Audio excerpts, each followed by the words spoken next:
All right, good morning. Welcome back. Your Pratt Pack getting ready for another day. Ladies and gentlemen, why am I showing you my kitchen? Well, for those of us who have a Italian heritage, this was always the gathering place. Now, obviously, I've lived in homes where the kitchen was a little larger, but this kitchen, like all of the kitchens that I have spent the majority of my life in, are always full of good food, good familia, and a whole lot of love. Today, it is all about Maria Nardelli, 87 years young. She passed away recently, surrounded by her incredible family, and I know many of them. She is preceded in death by her husband, Gaetano, and also 3 sisters. She is survived by her 4 children, one being Vic Nardelli, and of course his bride, Diana, and her 3 grandchildren, Michael, Tommy, and Brianna, who I know from the Monaca Sons of Italy. But she is survived by 4 incredible children, grandchildren, and great-grandchildren. Anthony Mastrofrancesco is where she will be viewed today from 6 to 8 and tomorrow from 4 to 8. There will also be a massive Christian burial on Wednesday at St. John the Baptist Church, presided by Father Mike Ruffalo, where she was a lifelong member. And you know, I was an usher there for 10 years. And I mean, no matter what was going on in my life, Saturday night, that hour was always set aside for church. And yes, as I would be there standing next to some of the most incredible people that I've ever met, serving alongside me as ushers, I would always take that quiet time to look at the people and the faces that I still have emblazoned in my brain today.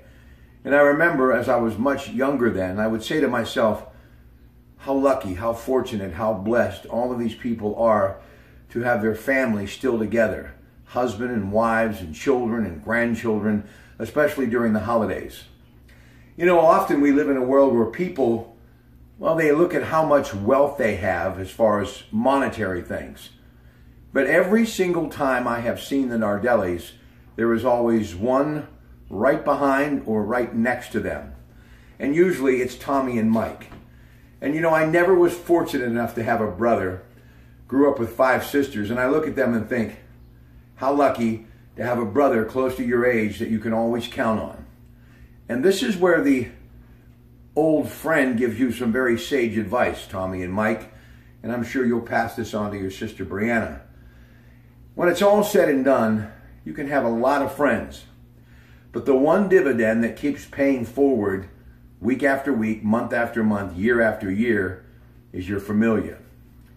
And how I've always looked at you and the respect I have for your mother and father from afar and up close and personal. Just remember this, your Pratt Pack thinks you're the wealthiest people I've ever met. Why? Because you have each other. But remember, the building block and the foundation started with your grandmother, Maria. And those over the next couple of days, as you send her to a incredible place that she'll be reunited with the people that she has lost, including her husband, she would want you to keep this in mind. Never lose sight of who you are, what your family is all about, and your roots, and where she came from, Pagentro, Italy in 1931. So, keep fighting the good fight, and when you hit your knees to say a prayer for Maria, just remember, she'll be hugging you in your dreams until you meet her again. Ladies and gentlemen, have a great rest of your day. The sun is shining, the birds are chirping, spring is here, so embrace the hope. I'm sure Maria Nardelli would want us to all do that. Good morning.